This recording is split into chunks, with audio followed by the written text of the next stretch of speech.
Welcome back, attractive and well-educated watchers. Today we're getting back to breaking the economy, but today isn't going to be about the frontier. Instead, we're going to tell you a bit about our Saturday Morning Pathfinder 2e campaign. In that campaign, we're a player, not a DM. And as a player, we're sure we're driving our DM absolutely insane. You see, when we were asked if we wanted to join this campaign, Agents of Edgewatch, we had a character already made in the background in case we were ever invited to a Pathfinder game. She was a character that we were sure was never going to be allowed despite being completely legal across all metrics, and was otherwise just a silly joke we made for ourselves. Her name is Nos. She is an Isoki, ratfolk, and she was born on a pirate ship. You see, until the beginning of the campaign, she never even set foot on land. Instead, she comes from a great pirate armada just west of the shores of Cheliax, which has been reaving and roving along their coastlines back and forth for just over 100 years. The very reason behind the hate that Cheliax so reserves for the world of pirates that they cannot seem to eradicate. Her parents are the collective captains of the Rogue Wave, flagship of the Western Shores Armada. She's the heir apparent, not because everything is super heritage-based in the Armada, quite the opposite, but simply because she is the most meritorious, and the main line of her family not only founded the Armada, but has never failed to keep the Armada's trust whenever elections come around. However, never having stepped on land left a sort of absence in Nos's heart, and before she knew it, she made the decision to go on a raid onto land and never made check-in. Left behind, as she knew she would be, she went to Absalom and joined the rotten-to-the-core Edgewatch in the Precipice District. And then the party realized how uncomfortable the Edgewatch adventure path was going to make all of us, and Nos used the corruption therein to tear the Edgewatch apart from the inside out, make her own ship, build a bar out of some undercity ruins, and get out of there. On would come many in-game months of sailing around, setting up a microstate on a tropical island in Aslant, called the Isles of Wealth by our GM, and causing all sorts of legal trouble for all sorts of exotic and not-so-exotic parties. However, at some point, Nos, who had been voted the ruler of this micronation, realized that the Hell Knights moved into Absalom in place of the Edgewatch, and Cheliax, her people's ancestral enemies, would soon come to dominate the world's stage and would leverage the world powers against the pirate nations of the Western Shores Armada and the Shackles. So, she decided the only way to stop her people from facing extinction at the hands of the devil-worshipping fascist slavers of Cheliax would be to take over the Shackles, unite the two great pirate factions into one gigantic Western Shores Armada, and form an anti-Chelish league to start World War I in an all-out stomp fest on Cheliax and Nadal from all directions. Well, the party had to go back to Absalom to do some research, watch Nos become the leader of the Undercity, set up a false flag operation against the Hell Knights to get them to go crazy and take Absalom under martial law, super illegal, by the way, and blockade the city under Cheliax authority. The party barely got out of there alive as the city started going up in total riots. While they were there, Nos also used what resources and money she had to reform the Undercity Union, and now they'll lay low and reinforce the Undercity for Nos and company's valiant return to liberate Absalom. But, you know, that'll probably be in well over a year in-game. Instead, the party sailed south to Osirion, the first nation Nos wants for her anti-Chelish league. Osirion, for those of you who don't know, is basically fantasy Egypt, complete with pharaoh and everything. Ruby Prince Kemet III has ruled for decades, bringing Osirion's economy into good times, expanding the military considerably, making good relations with other nations, modernizing and even abolishing most forms of slavery, and founding a new Grand Council entirely composed of slaves and former slaves to stand alongside the main council that will help inform him of how to better rule his nation. By all accounts, the man is actually a super progressive dude, and the sort of guy that we'd want on our side when fighting against literal fascists, and Nos needs his nation to help her liberate Absalom from said fascists when the time comes. Well, they arrived in Sothis and set up just outside the outskirts of Sphinxside, the poorest, most run-down district in all of the capital city of Osirion, and a great place for our party to start their presence in the area. For just 300 gold pieces, Nos went behind the party's back, made some friends with the local marketplace vendors, and bought a nice little house of probably just under 500 square feet large, with a nice rooftop pavilion and a half an acre of land upon which to plant her date palms and dig a nice water lily pond for her sweet bunny bodyguard Aya. So, now a resident of the capital city of Osirion and looking to make a business for herself, Nos decided it was time to spread her trade to Sphinx side and do some serious prototype quests. You see, Nos has always had a mind for money. Over half the time when combat arises, she doesn't even engage the enemy, instead invisibly penetrating deep into the enemy area to relay information back to the party of what to expect, whilst simultaneously stealing anything that seems good and or expensive. Remember that bar? Well, that bar was originally a temple to Cord and Caden Kalian, a competition god and party god respectively, a party god duo in this campaign, long forgotten by the rest of the world. The party fighter even took a lucky blade from an altar and became Cord's champion, henceforth referred to as Snoot, our fighting Chippendale. After clearing out the temple, Nos loved it so much that she decided to stay and spend money to refurbish it and make it into an underground club, a front for Nos's smuggling ring, which itself had a front in the form of a fried food stand up above. That club pulls in a tasty amount of money every month because it's a very high society type of establishment, but, more importantly, when we found it, there was a magical fountain going off in the middle of it, flooding the place. The fountain was actually a broken portal straight to the elemental plane of water. Nos, being curious and able to breathe underwater because of the blood of Marids in her ancestry, squeezed into the opening and found herself in the elemental plane of water itself, taking a moment to stare around and see the sights and taking in a mouthful of water just to taste the local medium. It was delicious. For those who don't know, the elemental plane of water is not entirely fresh or salty, dirty, or clean. It gets saltier the closer you get to the quasi-elemental plane of salt, and dirtier the closer you get to the para-elemental plane of mud, for example. Some places are clean and clear and fresh, while other places on the plane are salty and cloudy and grimy. Well, Nos happened to discover one of the sources of the elemental planes. Here, it was so crisp and clean that it only takes 60% of the average water needed to hydrate a single person, granting morale effects and just straight up being yummier than any good quality H2O you've ever had. It was so pure, so clean and delicious that the GM tells us that we can sell it off at the same price as wine. A silver piece a bottle. His mistake.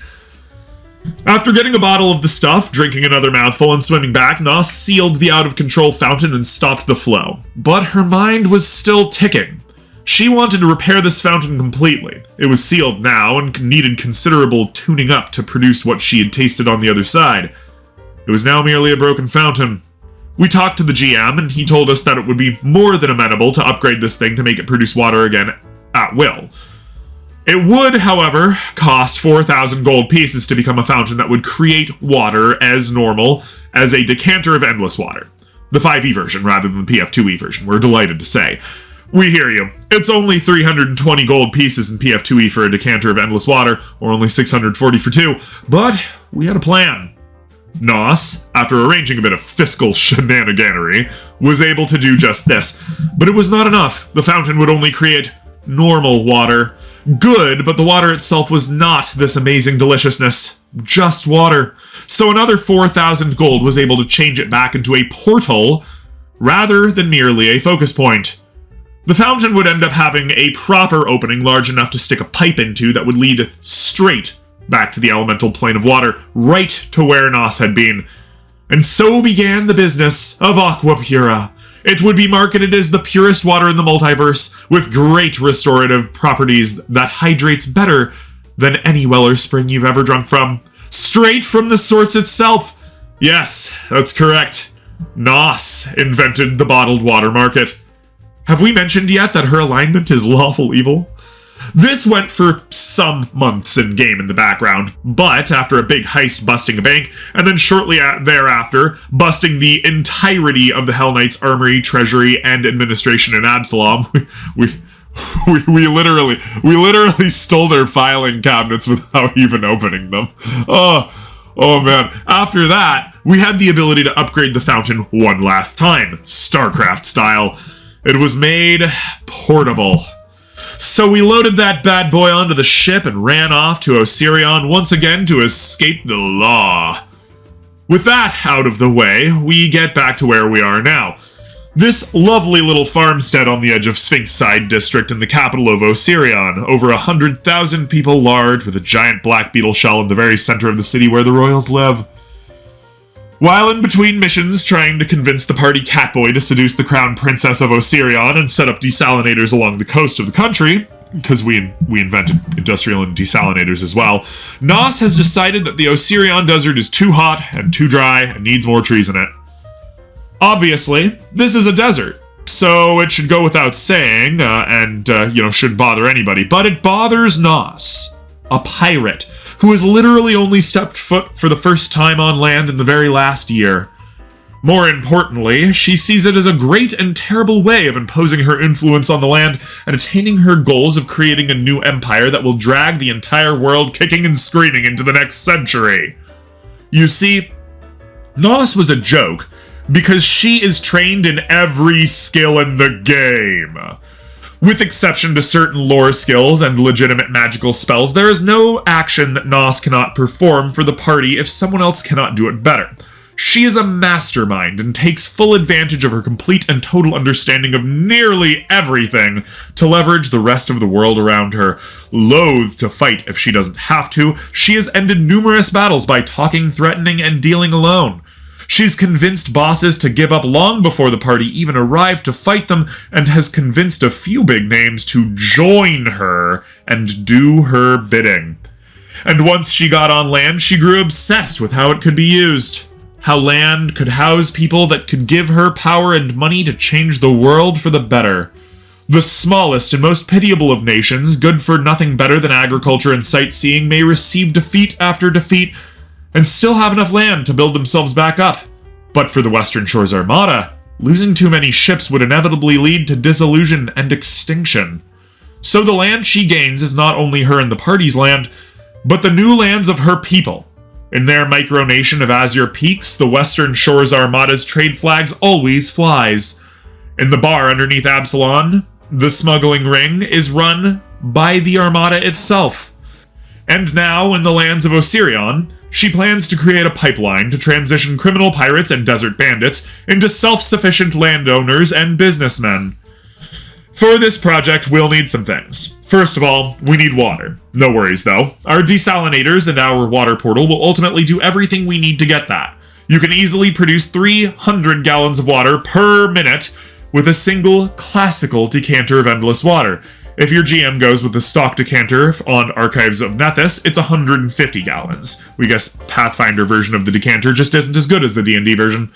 With that in mind, it's borderline amazing that the forces of the Golden Road haven't just invested in some decanters and greened their desert 1,000 years ago. Next, we'll need a very special feat.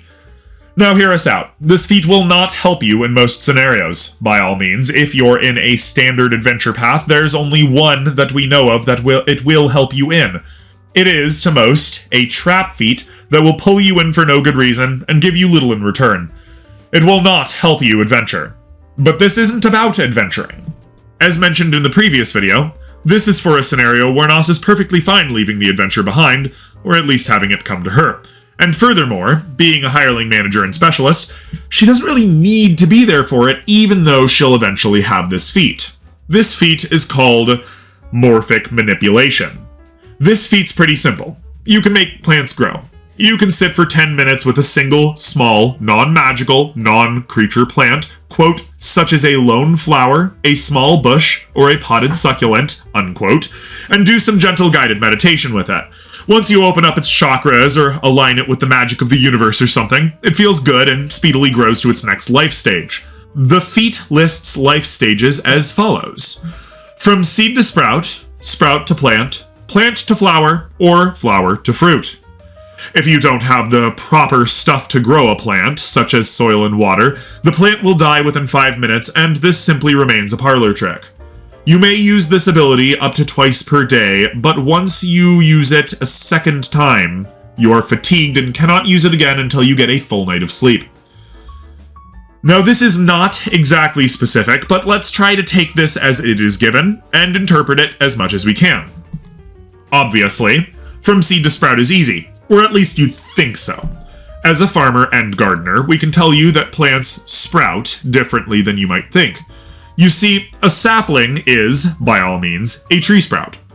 And that's going to be important for this coming exercise. Saplings can be anywhere from 1 to 6 feet tall and are extremely thin, willowy, etc. Well, Pathfinder dictates small by size category. Most saplings average 3 to 4 feet tall, and that would fall into this category. So, we can use morphic manipulation, at the very least, to turn a tree seed into a sapling, and it will still be a small, non-magical, non-creature plant. Our next step is sprout to plant. Now, to us, and even to the traits that Pathfinder grants them, all of these are plants, so it's pretty weird and awkward to have to read this and try to figure out what it's talking about.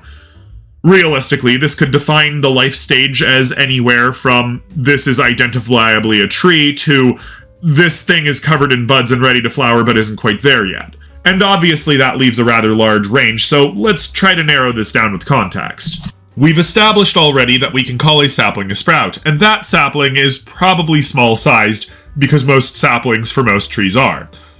After the hilariously poorly defined plant stage is the plant to flower stage. So we can assume that plant does not include flowers, at least not opened ones. This is probably fine. A flowering plant is one that is sexually mature and capable of producing fruit. Sprout is a baby tree, and flowering is beyond fully grown. So we'll assume that plant means a fully grown tree that is not yet flowering, maybe a year away from producing its first fertile flowers.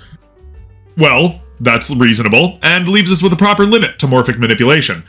You see, morphic manipulation is worded as such that it can turn something from small to big, but it cannot affect any plants that are any larger than small at the beginning. Let's take an apple tree.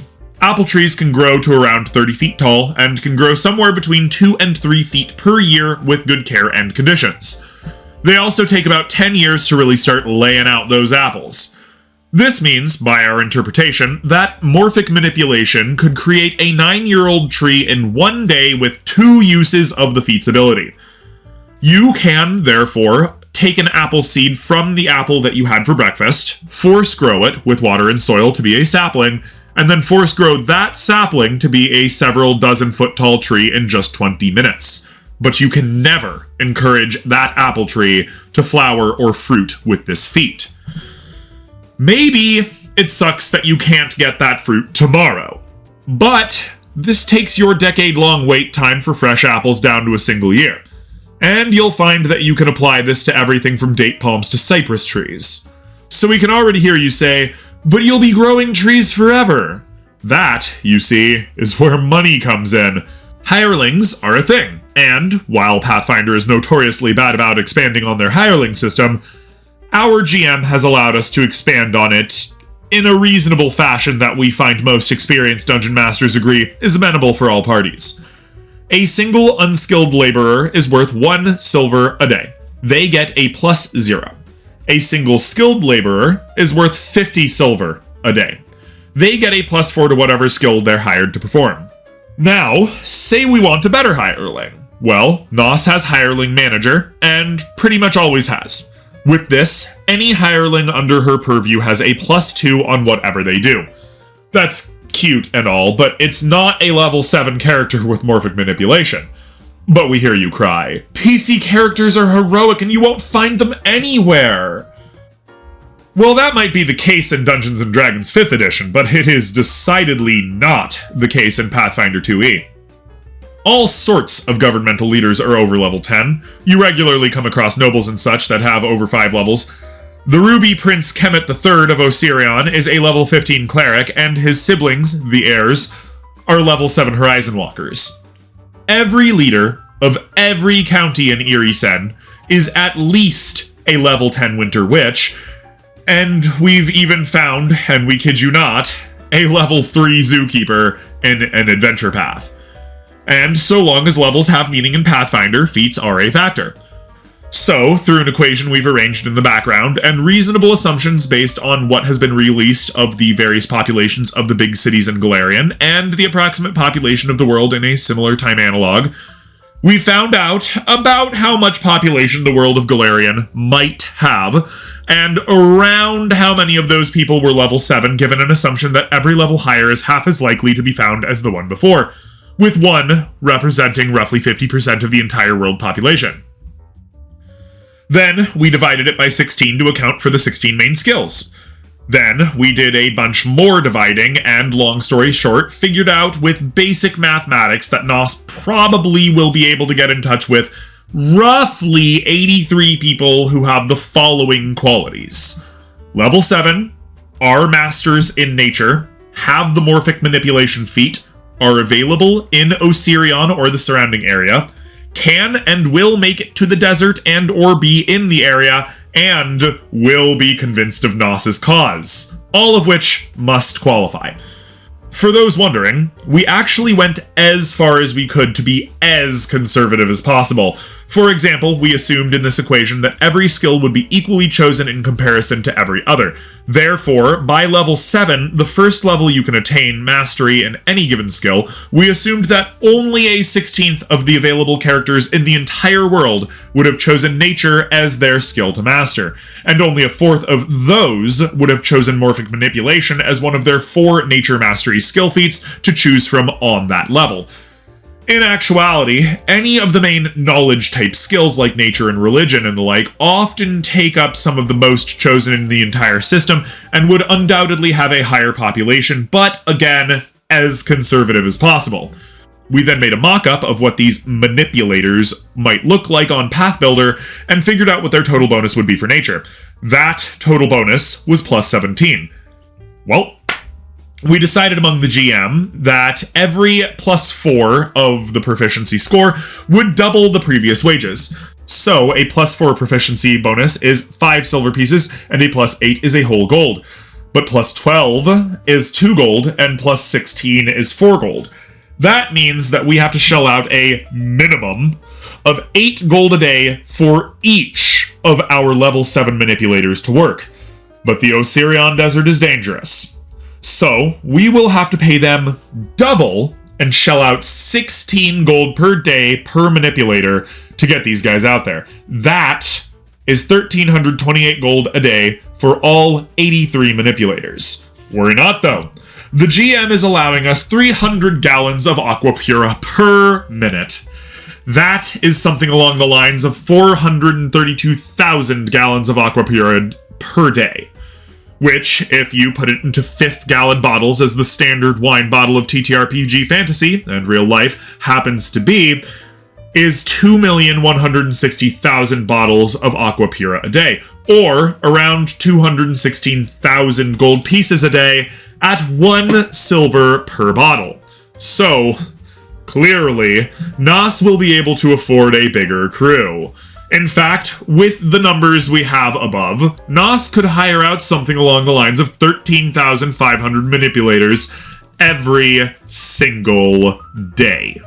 She doesn't have the influence and social pull to actually get these many manipulators, but she does have the resources to pay for them in the future, after her operations gain more notoriety, of course.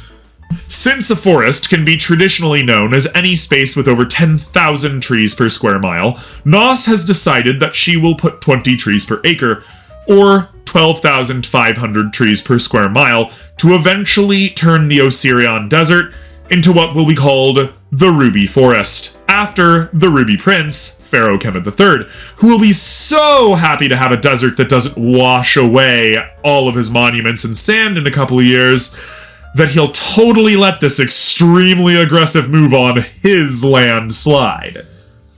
Every manipulator will spend their days as follows. 1. Workday starts. 2.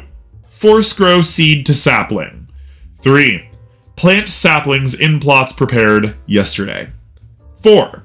Prepare tomorrow's plot and maintain present trees, plus douse for resources, plus take care of animals, mostly dinosaurs, until the end of the workday. 5. Grow saplings to full-sized tree, and then become fatigued. 6. Your workday's done. Go back home. Rest up. 83 manipulators will, of course, green over just 4 acres a day. And at full capacity, with 13,500 manipulators, this will green something along the lines of 675 acres a day. That is over 1 square mile of forest erected every single day.